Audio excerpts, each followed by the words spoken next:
I'm sitting here today with a wonderful lady called Emma Kane, who I met because we both have an interest in supporting a wonderful charity called Ovarian Cancer, Target Ovarian. And I thought I would ask her to have a chat about what she does in her life and how we can take ovarian cancer forward and support it more.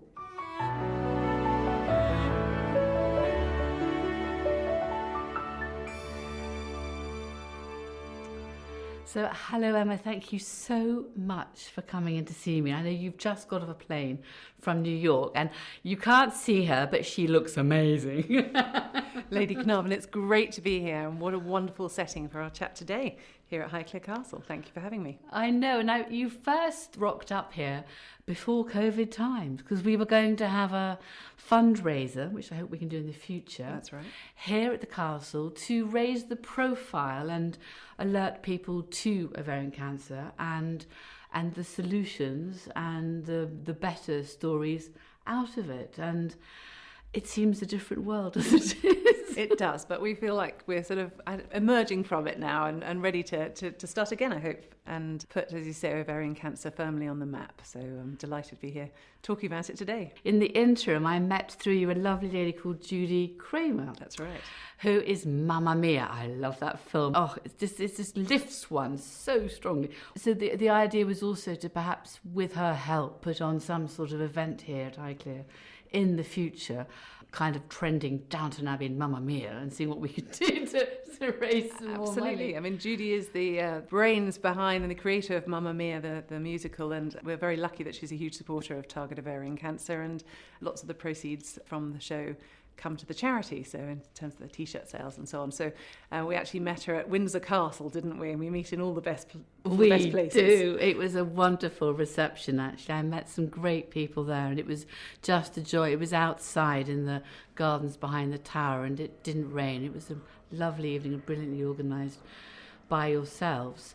So can I ask you, how did you first get involved in Target Ovarian? Target Ovarian Cancer approached me about 7 years ago, I think. They were looking for someone to join the board with fundraising and communications experience. They didn't at that time know that I had, sadly, experience of ovarian cancer, in that my stepchildren lost their mother, Heather Ash, to ovarian cancer when she was just 52 years old. So whilst I have always tried to be very careful about the things I do and don't get involved with, this was one that I definitely couldn't say no to. So that was my involvement there. And sadly, since then, I have two other friends who have lost their lives to ovarian cancer. That has put an extra spring in my step to do everything I can to make sure that everybody out there, not just the women, but men as well, matter, because they also will see their partners, children and so on with symptoms, and if people just ask, could it be ovarian cancer, that's a great step towards us, taking great strides here to end the problem. Yes, it is a harder one to diagnose. It's always called the silent killer,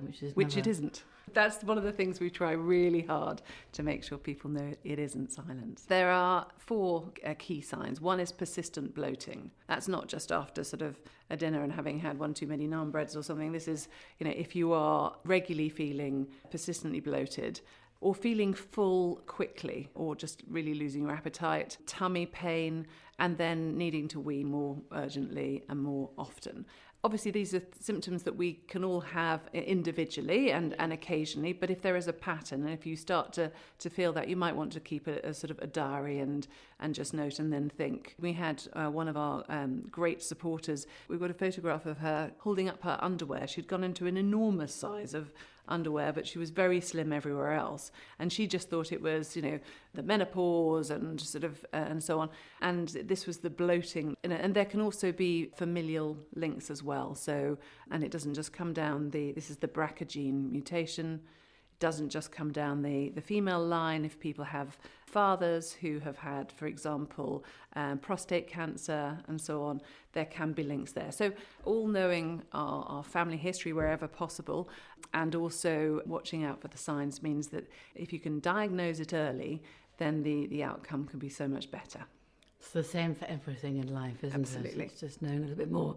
And I think when you came and saw me, you didn't know that my mother had died of ovarian cancer. That's right. Did you? No. So for I and my sisters, our mother was 62 and she left 6 children. and my youngest sisters were not very old, and it was quite quick from diagnosis to death. And it doesn't have to be like that, but in our case it was. And sadly our father had already died. So we lost both parents in both cases to cancers. It's taken us some time to come around to thinking of what you can actually do in a positive fashion for something that left us feeling tragic and about to cry whenever we thought about it. But it is good to try and turn it round and think how you can make a difference and put your hand up and say, well, this is what you need to look after and look for, and how we can have a much better prognosis today than when my mum died. It was good, actually, and I think for my sisters, after a while, we then, having thought we were going to get cancer every day because our parents had died, we started becoming more normal and trying to get ourselves tested, you know, for the BRCA and things like that. And I remember the wonderful doctors at Reading, actually, which is local to me, felt so sorry for me. They whisked me in straight away, which was very kind, to understand where my history was. So, and then we keep a kind of a record between all 6 of us just to see where it goes. But and that family support is so important, to have each other sort of in that way, sort of sharing that issue as well, I think. It's very good to share and to talk about it, and then to put it out when it's not going to make us all cry.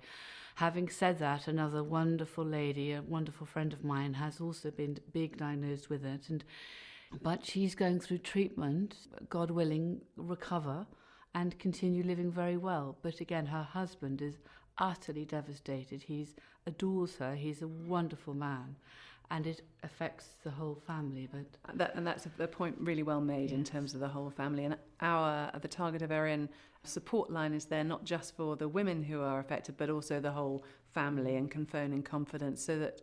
Because I think one of the things is when you do get a diagnosis, you're hit by the information and what this means to your life and so on, but you don't necessarily hear all the detail and understand it all. And after you've sat down and thought about it for a while, you've got so many questions. And so it's fully trained nurses who are there to talk to people in confidence. So your friend and her husband would be very well. It's all free and totally confidential, so they can get the details on the website. But I think that the impact on the family cannot be underestimated. No, she's such a beautiful woman, absolutely lovely. So I'm sure she'll come out the other side. So we're just talking about hair loss, things like that, which is very boring. But again, all my friends have been through the cancers. Luckily, they've all made it through. So you have to be positive and glass half full. And then part of it is just thinking how we can create an event here at some point, I hope, which is uplifting and inspirational, raise a bit of money, and again, puts the information about ovarian cancer out, so it's looked at, isn't so frightening. I think things which are dark and scary can be quite frightening. It's about turning the light on and dealing with it, and then you come to a resolution. And that dealing with it point is just making sure that people know the symptoms and get checked early. I think one of the other key things to highlight is that women who have smear tests regularly possibly think that they're covered because they're doing it, and a smear test does not pick up ovarian cancer. There's another one I was told about, which was CA125. That's is that right. correct? That's a blood test. Yes, that's the blood test. Yeah. Now, is that easily available to people? If every person went and asked for one, then it probably isn't. But if you have reasons such as family concern, or you've got these symptoms and you say, I want to make sure that it isn't, then I'm sure that GPs. There are 41,000 people in the UK at the moment living with ovarian cancer, and 11 women die every day. Sorry for all these statistics, but it's about 1 in 50 women will in their lifetime get an ovarian cancer diagnosis. So it's not very common, but it's also not so rare. But GPs don't see a huge amount of it, so you have to ask the questions always. They're not being negligent and not looking out for it. It's just that it's one of the rarer things to... So if people are feeling with the symptoms you've described, asking for a CA125 test would be thoroughly sensible. Absolutely. But Emma, you're an extraordinary lady in your background, an amazing business lady. You've come in from New York, where you've told me you've been buying a business. So what's the other side of you? Because I'm sure you're inspirational to many people listening today. And I think you're in the communication business. I am. Thank you for that lovely introduction. Well, my whole life really is about trying to help people tell their stories, and the same in the charity world, the things I get involved with. And so, yes, I help companies and organisations to build their brands and protect their reputations. And I know that's something that you too are very passionate about and an expert. You were saying to me that I don't know. you give talks in America about the same topic. So, and certainly, I mean, this is the greatest example here at Highclere Castle of a great brand and a fabulous reputation you have. So are most of your clients based in this country? You've got a London-based company? Actually, we're across 5 continents now. Are you? So yes, wow. 43 offices, 840 people. Listen to me, lots of numbers today. Yeah, I mean, it's a great gang, and we're just trying to help people create positive change. I mean, positive change for their employees, for their shareholders, for their customers, all those different audiences that need to be communicated with consistent messaging, but with slightly different ways of telling those stories. And it's a really exciting world to be in for me. And I've been in this career since the mid-80s, since 1986, and it's changed enormously with social media. I mean, I know, again, Highclere Castle has the most incredible following on Instagram. So well, no. I'm a follower too, and was enjoying seeing you lying on the floor with the dogs. Looking at the ceiling, I think. Yes, I was. The plan. Right. And then what was so funny was Stella came and lay on the floor with her legs up next door, which just I didn't see until I'd seen the video. It was so funny. But I've often thought, in this case, I was trying to video the music room ceiling. Yes. And, otherwise you get a crick in your neck looking up at it. So I thought I would lie down on the floor to do it, which seems a very sensible way to go. And then the dogs thought they would do so as well. It is a beautiful ceiling, and it's trying to share some of the moments in my life which I think give me moments apart, because the rest of it, like everyone else, is about admin, computers, working with people, managing people, going on to the next event. But some of those little moments of observing and looking and thinking, how beautiful is that, are so precious. And what's been very happy making for me is, particularly during the last 2 years, I start and end my day outside if I can, walking round through the gardens with the dogs under the trees, and try to share and capture some of those moments, 30 seconds, 15 seconds. And they are so important. It's that moment of a sense of a haven, of walking with bare foot across the lawn, which I think is so important, and nothing makes me happier than when I see people doing the same thing. Absolutely. Because it roots you a little bit, and I think that also helps you deal with the challenges of life. And it's been heartening that people message me saying thank you and how much they enjoy it. And there's another friend of mine who also went through cancer, of a related one to Ovarian, and she found that sitting down here under a tree, pottering for 10, 20 yards, because she wasn't feeling that strong, really helped her. It's sort of the atmosphere, I think, under trees and around plants and in nature is tremendously healing and helpul. Absolutely. Really, I mean, I think everybody is very busy. I mean, it's not just in terms of people's professional lives and families, but just there's so much information. I mean, I think it's one of the reasons that podcasts and audiobooks do so well, because people's eyes are so tired now from permanently looking at screens and needing that time out from that. And so I think it's great advice to try and take a few moments every day, just to, whether it's looking up at the ceiling or feeling the grass under your feet. It's a top tip, that one. It is quite good. Fun enough, I don't have any notifications on my phone, so I don't keep looking at it. I try to do it in tranches rather than have this thing beeping at you the whole time, which I also think is quite good, because you don't necessarily have any thought process, because every time you had a thought, you've lost your thought because the phone beeped at you or something. That's so true. So I sort of try to do it in 3 times a day, to look at it and consider it rather than all the time. Very good. Note to self. Let's try that.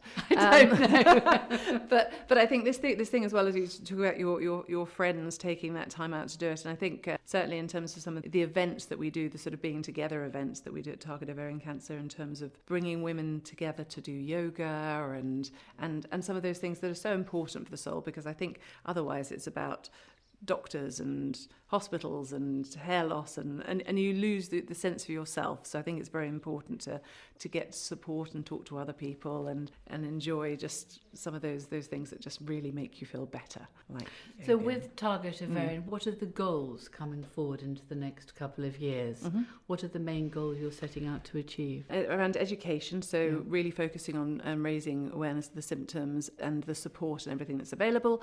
Research, it's very, very important that we find better treatments for women to get better outcomes. And so we fund ovarian cancer research, which is another important side. And then support, so making sure that our nurse-led helplines are there. We have now significantly increased the specialist team leading those, which we're very proud of.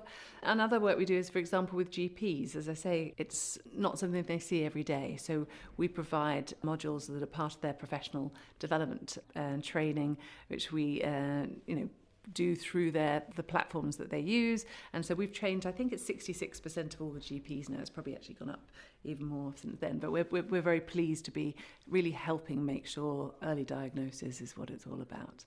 So that's the target, and we raise around £3.5 million a year at the moment, and we'd very much like to get that to 5 million over the next 3 years. We're on track, but obviously there are horrendous things going. The Ukraine war is obviously something that is rightly taking people's spare cash and so on, and so we are acutely aware of all of that, but we can't press pause because otherwise the funding, the solutions and so on will not be there, and people with ovarian cancer can't wait. So. No, they can't wait. It's one way you want to intervene as soon as you can. And I completely agree. You know, Georgie and I are doing what we can to support different elements of offering something to the poor people in the Ukraine, whether it's in Poland or Maison Sans Frontières, whatever else. But equally well, just keep quietly peddling with what needs to go on here in the background, because if you don't stay strong, then you can't help anybody else. So there's...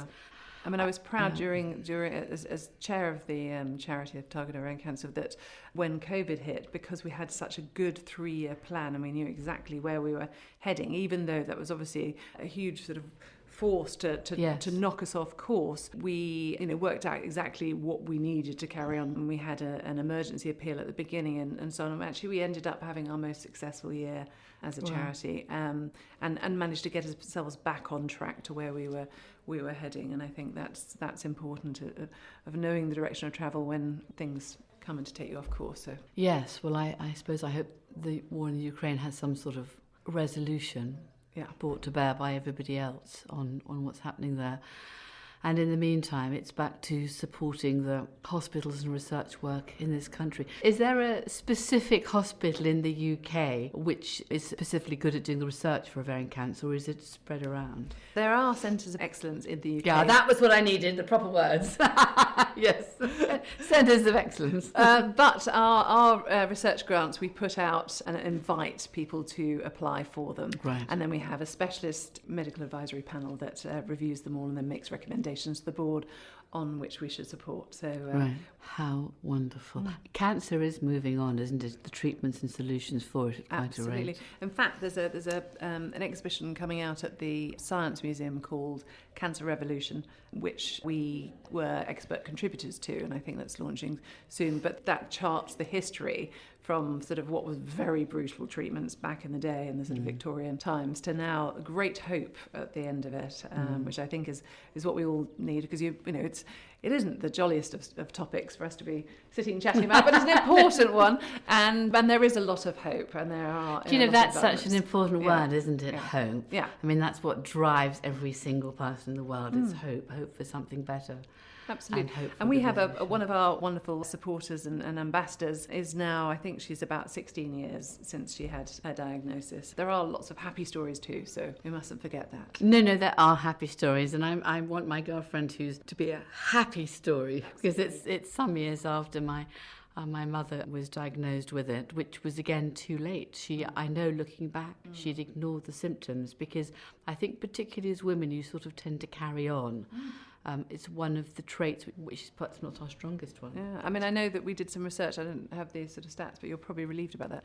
90% or so of women would cut out gluten and sort of give up bread and so on for a long period of time, thinking that was what was causing the bloating, rather than thinking about seeing whether they could have something more serious. And so, we really need people to recognise that symptom. And then you and I can put our head on our pillow tonight and think we've made a difference. That is something that I know motivates us both, in terms of knowing that we're changing people's lives. So if one person hearing this checks in, then job done. Yes, no, completely. Well, and if somebody else gives you a little bit of money for Target Ovarian. But I really hope that we can have a fun event here and a fundraiser, and I can persuade Judy to bring some of her laughter and lilting music from Mamma Mia to Downton Abbey. Absolutely, and I think put the fun into fundraising, hey? Oh, you are the professional fundraising. I'm going to do that one. That's a very good one. I'm going to nick that idea off you. But yes, no, that would be fantastic, actually, and really something to look forward to. And I hope we could attract some people who'd like to laugh and dance and hear some good songs in the castle on a summer's evening or something. Irresistible. So it'd be really nice, don't you think? I love Definitely. it. Well, let's put our heads together to do that. Emma, if anybody wants to find out a little bit more or seek some help from Target Ovarian, what is your website? Remind me. It is www.targetovariancancer.org.uk. So that's targetovariancancer.org.uk. Thank you, Emma, so much for coming to see me today, and I really hope we're working together in the future on some crazy mad event, and let's get Judy down here. Thank you, Lady Carnarvon. That would be wonderful. Thank you.